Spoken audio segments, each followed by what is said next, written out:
ವರ್ಷಗಳ ಹಿಂದೆ ನಾನೊಬ್ಬ ಸೊಸೈಟಿ ಚೇರ್ಮನ್ ಆಗಿ ಸೇವೆ ಸಲ್ಲಿಸುತ್ತಿದ್ದ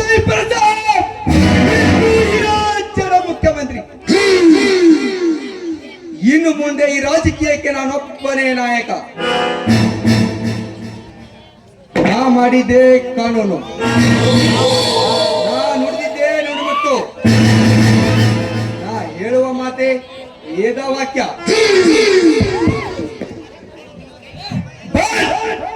ಬಹುದಿನಗಳಿಂದ ನನ್ನ ಆಸೆಯಂತೆ ಆ ಬಲಾಧಿಕಾರಿ ಶಿವನೇರಡಕಿನ ಹೊಲದಲ್ಲಿ ಗಾರ್ಮೆಂಟ್ ಫ್ಯಾಕ್ಟರಿ ಕಟ್ಟಿಸಿ ಅದರಲ್ಲಿ ಬರುವ ಚಂದುಳ್ಳ ಚಲುವೆಯರನ್ನು ವಿದೇಶಕ್ಕೆ ಪಾರ್ಸಲ್ ಮಾಡಿ ಹಣ ಗಳಿಸಿಕೊಳ್ಳಬಹುದೇ ಈ ಮುಖ್ಯಮಂತ್ರಿ ಕೆ ಪ್ರಸಾದ್ ನನ್ನ ಮುಖ್ಯ ಉದ್ದೇಶ. ಇದರ ಬಗ್ಗೆ ಚರ್ಚಿಸಲು ನನ್ನ ಮಿತ್ರರಾದ ಶ್ರೀ ಶಕ್ತಿ ಕುಮಾರ್ ಹಾಗೂ ಶಿಕ್ಷಣ ಮಂತ್ರಿ ರಣುದ್ರ ಇವರನ್ನು ಬರಲಿದ್ದೆ. ಓಹೋ, ಬಂದರಂತೆ ಕಾಣುತ್ತದೆ.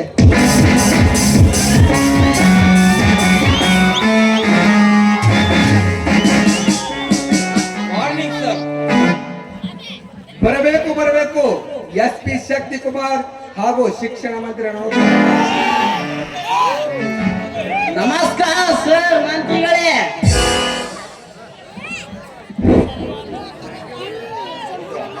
SP ಶಕ್ತಿ ಕುಮಾರ್, ಇಂದು ಸಾಯಂಕಾಲ 75 ಜನ ಹುಡುಗಿಯರನ್ನು ವಿದೇಶಕ್ಕೆ ಪಾರ್ಸಲ್ ಮಾಡುತ್ತಿರುವ ನಮ್ಮ ವಿಮಾನಗಳಿಗೆ ಎಲ್ಲ ನಿಮ್ಮ ಪೊಲೀಸ್ ಸಿಬ್ಬಂದಿಯೊಂದಿಗೆ ನೀವು ಸಹ ರಕ್ಷಣೆ ಕೊಡಬೇಕು. Okay sir. ಆದರೆ ಅರ್ಥವಾಯಿತು. ನಿನಗೆ ಸೇರಬೇಕಾದ ಹಣ ಎಲ್ಲಿ ಸೇರಬೇಕು ಅಲ್ಲಿ ಸೇರುತ್ತದೆ. ಓಕೆನಾ? Okay sir. ಅದೇನೋ ಅರ್ಜೆಂಟ್ ಆಗಿ ನಮ್ಮಿಬ್ಬರ ಬರ ಹೇಳಿದ್ವಿ. ಗವರ್ಮೆಂಟ್ ಫ್ಯಾಕ್ಟರಿಯ ನಿರ್ಮಾಣದ ಸಮಾರಂಭಕ್ಕೆ ಬೇಕಾಗುವ ಎಲ್ಲ ಸಿದ್ಧತೆಯನ್ನು ತಿಳಿಸಲು ನಿಮ್ಮನ್ನು ಕರೆಸಿದ್ದು. ಈ ಕೆಲಸವನ್ನು ನಮಗೆ ಬಿಡಿ ಸರ್. ಆಯ್ತು, ಹೋಗಿ ಬನ್ನಿ. ಓಕೆ ಸರ್, ನಾವು ಬರುತ್ತೇವೆ.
ಕೆ ಪ್ರಸಾದ್, ಈ ರಾಜ್ಯಕ್ಕೆ ಮುಖ್ಯಮಂತ್ರಿ ಆದ ನನ್ನನ್ನು ಹೆಸರಿಷ್ಟು ಕರೆಯಷ್ಟು ಧೈರ್ಯವೇ ನಿನಗೆ? ನೀನು ನಮ್ಮ ರಾಜ್ಯದ ಮುಖ್ಯಮಂತ್ರಿ ಆದರೇನು, ಪೂರ್ವ ರಾಜ್ಯದ ಮುಖ್ಯಮಂತ್ರಿ ಆದರೇನು? ನಿಮ್ಮಂತ ದೇಶದ್ರೋಹಿ ಗೋಮುಖ ವ್ಯಾಘ್ರಗಳಿಗೆ ಆದ್ಮೇಲೆ ಕೊಡುವ ಮರ್ಯಾದೆ ಎಷ್ಟೇ?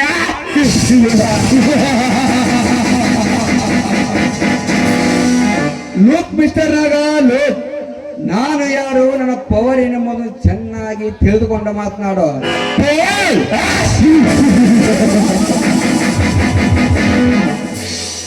ಪ್ರಸಾದ್, ನೀನು ಯಾರು, ನಿನ್ನ ಪವರ್ ಅನ್ನುವುದು ಈ ನಾಗನಿಗೆ ಚೆನ್ನಾಗಿ ಗೊತ್ತು.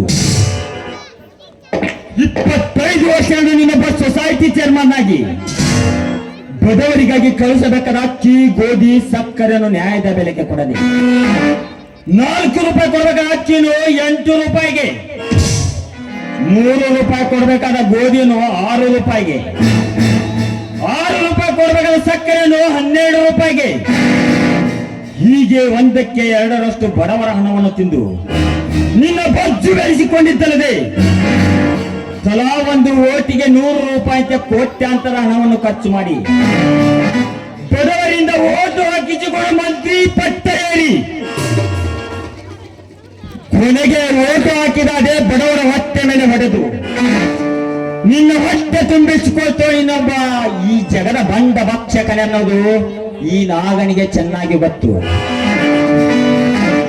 ಬಟ್ ನಿನ್ನಂತ ಬಂಡ ರಾಜಕಾರಣಿಗಳು ಈ ನಾಗನ ರಾಜ್ಯದಲ್ಲಿ ರಾಜ್ಯಭಾರ ಮಾಡುವುದು ಈ ಕನ್ನಡ ತಾಯಿಗೆ ಅವಮಾನ. ಅಷ್ಟೇ ಅಲ್ಲ, ಗಂಡು ಹುಲಿಗಳ ಹಲ್ಲು ಕಿತ್ತು ಹುಲಿಯ ಶಿಖರದ ಮೇಲೆ ಕುಳಿತು ಹುಲಿಯನ್ನೇ ಪಳಗಿಸುವ ಈ ಅಂಡರ್ವರ್ಲ್ಡ್ ಡಾನ್ ನಾಗನಿಗಂತೂ ಮೊದಲೇ ಅವಮಾನ. ನಾಗ, ನನ್ನನ್ನು ಏನು ಮಾಡಬೇಡ. ನಿನಗೆ ಅದೆಷ್ಟು ಹಣ ಬೇಕು ಕೇಳು, ಕೊಟ್ಟು ಬಿಡುತ್ತೇನೆ. ನನ್ನನ್ನು ಸುಮ್ಮನೆ ಬಿಟ್ಟು ಬಿಡು.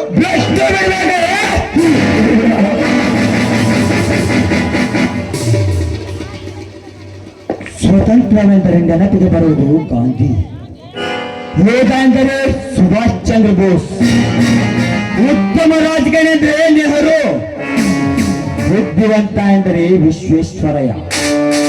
ಅದರಂತೆ ದಿಲ್ಲಿ ಮಕ್ಕ ಪುಂಡೋಲಿ ಎಂದರೆ ಈ ನಾಗ, ಗಂಡು ಹುಲಿಗಳ ಗಂಡ ಎಂದರೆ ಈ ನಾಗ, ಸಿಡಿದದ್ದ ಶಿವನಾಗ ಎಂದರೆ ಈ ನಾಗ. ಬಟ್ ಈ ಸಮಯದಲ್ಲಿ ನಾಗನಿಗೆ ಬೇಕಾಗಿರುವುದು ನಿನ್ನ ಹಣವಲ್ಲ, ನಿನ್ನ ಬಿಸಿ ರಕ್ತ.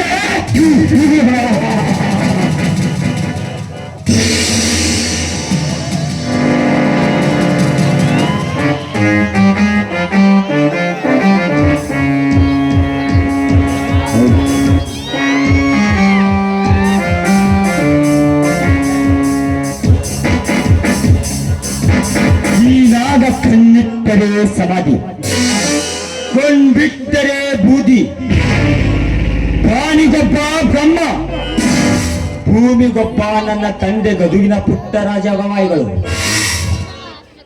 ಅಷ್ಟೇ ಅಲ್ಲ, ಆ ಸೂರ್ಯಚಂದ್ರಂತೆ